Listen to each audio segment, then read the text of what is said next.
talk to your baby during pregnancy, it's really matters more than you think. And how? तो hello guys, welcome to my channel. और आज मैं आपका फिर से मेरे चैनल पे बहुत बहुत स्वागत करती हूँ। मेरी लास्ट वाली वीडियो में ना पता नहीं मुझे क्या हो गया था, मैंने अपना इंट्रो नहीं दिया था ना, मैंने आपको हाय हेलो बोला था। और आज आपको एक बात मैं बोलती हूँ, जब आप नया नया इस तरीके से बात करना शुरू करते हैं ना, तो कुछ ना मिस हो जाता है। मेनली मेरे साथ पता है क्या हो रहा है, अभी जब से मैं ऐसे लॉन्ग वीडियो बनाना शुरू करी, इन्फॉर्मेटिव वीडियो बनाना शुरू करी है, तो मैं वीडियो बना लेती हूँ, नोट भी कर लेती हूँ, सब कुछ कर लेती हूँ और आपको बता भी देती हूँ। जब मैं पोस्ट कर देती हूँ ना, उसके बाद जाके फिर कुछ ऐसा होता है कि अरे यार ये इन्फॉर्मेशन भी आपको देनी चाहिए थी, ये बात भी आपको बतानी चाहिए थी। अब पता नहीं, शायद ये मेरे साथ ही होता है कि आपके साथ भी होता है, तो प्लीज मुझे कमेंट करके जरूर बताना। और सारी बात छोड़ते हैं और अपने आज के इस इंपॉर्टेंट टॉपिक पे बात करते हैं और वीडियो स्टार्ट करते हैं।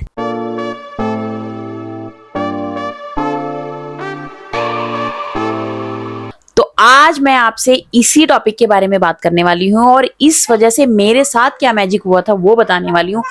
कौन सा ऐसा रीजन है जिसकी वजह से मैंने सेकंड प्रेगनेंसी में अपने बच्चे से, ड्यूरिंग प्रेगनेंसी अपने बच्चे से बात करना शुरू कर दिया था, और उसके साथ में मैजिक भी हुआ था, कैसे हुआ था, ये सब मैं आपको मेरी आज इस वीडियो में बताने वाली हूँ। तो मेरी इस वीडियो को प्लीज आप लास्ट तक जरूर देखना। स्पेशली गाइस, अगर आप प्रेग्नेंट है तो मैं आपको आज बताने वाली हूँ ना, वो मेरी लाइफ का ना एक मेमोरेबल एक मोमेंट बन चुका है, एक मेमोरी बन चुकी है। तो मैं चाहती हूँ आपके साथ शेयर करूँ। हो सकता है कि मेरी सिचुएशन भी, जो मेरी सिचुएशन थी उस टाइम पे, अभी आपकी हो, तो आपको ये बात पता होना बहुत जरूरी है। और मेरे ड्यूरिंग प्रेगनेंसी ना गाइस, हम जिस चीज को सबसे ज्यादा टेकिंग फॉर ग्रांटेड लेते हैं ना, मतलब हम उस बात को, मुझे लगता है ज्यादातर ना, हम उस तरह हमारा ध्यान ही नहीं जाता, स्पेशली जब हम फर्स्ट टाइम प्रेग्नेंट होते हैं। और वो है कि हम अपने बच्चे से बात नहीं करते। और कई बारी तो ऐसा होता है, कई बारी क्या, मुझे लगता है कि मोस्टली जो हम वुमेन्स है ना, जो हमारा ममता है हमारे बच्चे के साथ टाइम के साथ साथ बढ़ती है। अभी ये फिल्मों में शायद होता होगा या होता होगा कुछ लेडीज लोगों के साथ कि प्रेग्नेंट होते ही उसका बच्चे के साथ ऐसा बॉन्ड बन गया, ऐसी ममता उसके अंदर आ गई। बट प्रैक्टिकली मैं आपको बोलूं, जब तक बच्चा आपका इस दुनिया में नहीं आ जाता, धीरे धीरे आप उसके साथ टाइम नहीं एक्सपेंड कर लेते, फर्स्ट टाइम मदर्स की मैं बात कर रही हूँ, तो वो जो अंदर की ममता होती है ना, वो तभी आपकी बाहर आती है, तभी आपको दिखती है, तभी सबको दिखती है वो। और अगर उससे पहले फर्स्ट टाइम मदर्स की मैं बात करती हूँ, वो यही फिर एक ऐसी चीज होती है कि यार अपने बच्चे से कौन बात करता है। और इतना कुछ होता है ना, इतना कुछ होता है कि ये बात तो माइंड में आती ही नहीं है। हाँ, खुश होते हैं, सब कुछ अच्छा होता है, सेलिब्रेट भी करते हैं, रेगुलरली टाइम पे डॉक्टर के पास चले गए, डॉक्टर ने कहा आपका बेबी अच्छा है, इट्स अ हैप्पी चाइल्ड, वो सुन के हम लोग खुश हो जाते हैं। लेकिन घर पे आने के बाद स्पेशली बच्चे से बात करना, मतलब नहीं करते हम लोग। मैंने तो अपनी दोनों ही फर्स्ट प्रेगनेंसी में तो मेरे साथ ऐसा ही था। मतलब मेरे अंदर ना उतनी ज्यादा ममता वाली भाव, फीलिंग्स बाहर नहीं आई थी, टू बी ऑनेस्ट। के बाद बात करने से क्या इंप्रूवमेंट आता है या बात करने से क्या मैजिक होता है, तो पहली बात तो ये कि बच्चे के ब्रेन डेवलपमेंट के लिए बहुत जरूरी है।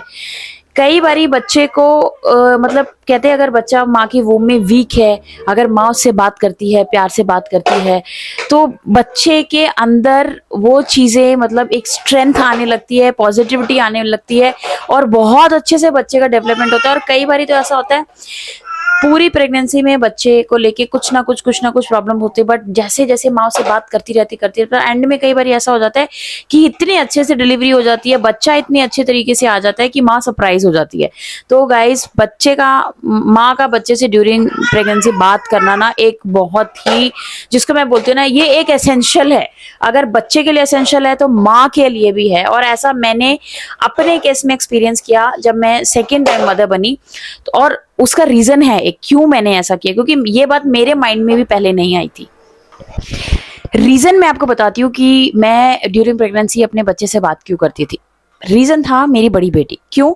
क्योंकि मुझे ये हमेशा डर बना रहता था कि यार जब मैं डिलीवरी के लिए जाऊंगी तो मैं इसको कहाँ छोड़ के जाऊंगी, ये मेरे बिना कैसे रहेगी, या ये तो मेरे बिना रहती ही नहीं है। उसकी छोड़ो, मैं ही उसके बिना नहीं रह सकती थी गाइस। और सबसे इंपॉर्टेंट बात तो ये कि जब आप विदेश में रहते हो और सिर्फ आप और आपका हस्बैंड है, तो सोचो कोई इस तरीके का रिसोर्स नहीं है आपके आसपास। सपोज यहाँ पे बहुत सारे ऐसे कपल है जिन्होंने अकेले इन चीज़ों को हैंडल किया। मैं तो सोचती हूँ पता नहीं कैसे हैंडल किया उन्होंने, बट यहाँ पे हम कहीं ना कहीं फिर भी थोड़ा ब्लेस्ड थे कि मेरे हस्बैंड की सिस्टर ने और ब्रदर इन लॉ ने मेरी बेटी को अपने पास रखा था और उसकी केयर बिल्कुल ऐसे करी जैसे उनकी खुद के बच्चे हैं। और इस वीडियो के थ्रू मैं उनको साथ के साथ बोलना भी चाहती हूँ, कभी भी अगर वो मेरी ये वीडियो देखते हैं, कि थैंक यू सो मच आप दोनों को। और इसी वजह से कहीं ना मैं थोड़ा सा वरिड होती थी, लेकिन ज़्यादा डीपली टेंशन नहीं लेती थी, but still I am a mother. फिर भी मतलब कितना भी आपके पास स्ट्रॉन्ग बैकअप हो आपके बच्चों को देखने के लिए, टेक केयर, आपको ख्याल रहेगा ही रही, माँ को रहेगा ही रहेगा। तो मतलब मेरी फर्स्ट डॉटर रीजन थी कि मैंने अपने बच्चे से बात करना शुरू किया था, क्योंकि एक मैंने वीडियो देखी थी जहां पे दिखा रहे थे कि आप अपने बच्चे को गर्भ में ही संस्कार दे सकते हैं। तो मैंने कहा जब गर्भ में संस्कार देने वाली बात है, ये तो बहुत बड़ी बात होगी। मुझे तो सिर्फ अपने बच्चे को इतना बोलना है कि बेटा आपकी एक बड़ी बहन है, हमें ज्यादा दिन उसको हम नहीं छोड़ सकते, उसको हमारी बहुत जरूरत है, वो भी बहुत छोटी है अभी। तो आप अपने टाइम पे आना, पर थोड़ा जल्दी आना, मम्मी को भी ट्रबल मत करना। मतलब ज्यादा से ज्यादा 2 दिन हम हॉस्पिटल में रहे। हमेशा मैंने ये बात गाइज अपने बच्चे को बोली, हमेशा मैंने ये बात अपने बच्चे से करी, और मैं हमेशा उसको बोलती थी कि I love you so much and I trust you and you know mamma and you love, I know you love your sister also. ये बातें मैंने मतलब मेरा जब जैसी जैसी मैंने वो वीडियो देखी, ये ऑलमोस्ट 7 मंथ के आसपास हो गया था, मैं ये मतलब ये बात आते ही ना जैसे ही होता था मैं बात करना शुरू कर देती थी मेरी बेटी से, स्पेशली जब कोई घर में नहीं होता था। और उस मुझे डेफिनेटली 100% मैं बोलूँ कि उसी का एक इम्पैक्ट हुआ इस बात का, कि सेम मेरे साथ वही हुआ। मुझे अर्ली मॉर्निंग पेन स्टार्ट हुए कोई 5:30 6:30 के आसपास में, ज़्यादा एक्सट्रीम लेवल पे 11 बज गए, हॉस्पिटल जाते जाते 11:30 बज गए, एडमिट हो गई 12 बज गए, और 2 बजे दोपहर के मेरा बच्चा इस दुनिया में सेफली अराइव्ड हो गया, नॉर्मली आ गया। और मैं आपको एक बात बोलूं, मैंने उसको बोला था कि 2 दिन से ज़्यादा हमें हॉस्पिटल में नहीं रुकना, 2 नाइट्स, और वही हुआ। मुझे 2 दिन से ज़्यादा रुकना ही नहीं पड़ा। तीसरे दिन मैं अपने बच्चे को लेके घर आ गई, और तीसरे ही दिन मेरी बड़ी बेटी को भी हम लेके अपने घर आ गए थे। तो मतलब मेरे लिए ना, मैं सच में बोलूँ, वो मैजिक ही था। अगर मैं अपने बच्चे से बात नहीं करती या मैं उसको नहीं बोलती, तो मुझे लगता है शायद ऐसा नहीं होता। ये मेरा बिलीव है, और ऐसा है गाइस, बहुत सारे केसेस में, बहुत सारी लेडीज के साथ में ऐसा हुआ है। तो अगर आपकी भी प्रेगनेंसी चल रही है, तो आप अपने बच्चे से जरूर बात करें। एक तो उसके लिए बेनिफिशियल है, उसके साथ साथ में आपके लिए भी है। और सबसे बड़ी बात तो ये है गाइस, आप चाहे पहली बार माँ बने, दूसरी बार माँ बने, अपने बच्चे के साथ ना वूम के अंदर ही ना वो बॉन्ड बनाना चाहिए, बच्चे से बात करनी चाहिए। और इसी इसी को तो बोलते हैं ना कि मतलब मदरहुड। और अगर आपको आज की मेरी ये वीडियो, आज का टॉपिक अच्छा लगा हो, तो प्लीज मेरे चैनल को लाइक करना, सब्सक्राइब कर लेना, मुझे सपोर्ट करना।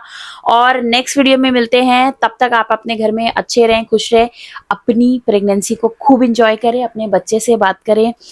और एक चीज याद रखें, जिसका कोई नहीं होता ना, उसका खुदा होता है। तो एंड एंड में शाहरुख खान का डायलॉग बोलती हूँ मैं, कि एंड में ना सब कुछ सही ही होता है। तो आप टेंशन बिल्कुल भी मत ले, अपनी प्रेगनेंसी को एंजॉय करें। तो मिलते हैं मेरे नेक्स्ट वीडियो में, तब तक के लिए आप अपना ख्याल रखें, बाय बाय।